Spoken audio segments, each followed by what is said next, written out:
இப்போ எனக்குலாம் முன்னெல்லாம் கால்ஸ் ப்ரோ 2 வாரம் 3 வாரம்லாம் என்னடா பண்ணிருக்கான் அப்படியே குடும்ப மானமே போச்சுடா நம்ம பேரையே கெத்துட்டான்டா டேய் அவன் அவனுக்கு வெளியே எதுவுமே கிடைக்காதுடான்னு சொல்லி எங்களுக்கு நான்லாம் ஒரே வார்த்தை சொன்னேன் மாறும் வெயிட் பண்ணுங்க நான் ஒருத்தன் தான் நிற்க முடிஞ்சது நானும் ஃப்ரெண்ட்லாம் இருக்காங்க அப்படிதான் நிற்க முடிஞ்சது பட் ஆனால் இப்போ எனக்கு நான் சொன்னேன்லடா அவன் வருவான்டா திரும்பி வருவானா நான் சொன்னேன்ல அவன் அப்படிதான்டா அவன் கேரக்டர் மக்களுக்கு தெரிய வரும்டா டேய் குழந்தை மாதிரி தான் ப்ரோ குழந்தை அடம் பிடிக்கும் டக்குன்னு இப்போ பார்த்தீங்கன்னா நடுவில் கூட ஒரு விஷயம் ட்ரெண்ட் ஆச்சு ஏதோ போய் கேட்பான் மிளகாவோ ஏதோ கேட்கும் போது சாப்பாடு கொடுக்க மாட்டேன்ருவாங்க கோச்சிட்டு போயிடுவான்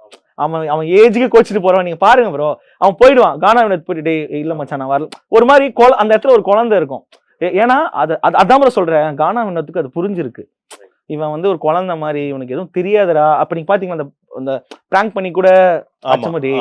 அவன் லைஃப் இருக்குடா அதுல அதான் சொல்றேன் சப்போர்ட் பண்ணாரு இல்ல அதான் ப்ரோ சொல்றேன் என்னன்னா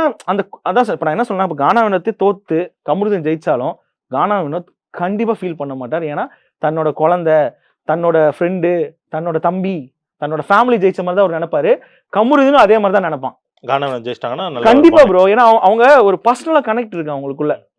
நீங்க நல்லா யோசிச்சு பாருங்க கானா வினோத் போய் நீங்க கமருதீனை பத்தி ஒரு வார்த்தை சொல்றேங்க நான் பார்ப்போம் சப்போர்ட்டுக்கு வரும் முடியவே முடியாது ஆமா அவரோட ஒரிஜினல் ஃபேஸ் எல்லாரும் பார்ப்பாங்க ரைட் ஸோ அந்த பாண்டிங் கிரியேட் ஆயிடுச்சு ப்ரோ அதான் சொல்லல உள்ள போய் நம்ம யாரை சம்பாதிக்கணும்னு ஒன்று இருக்குல்ல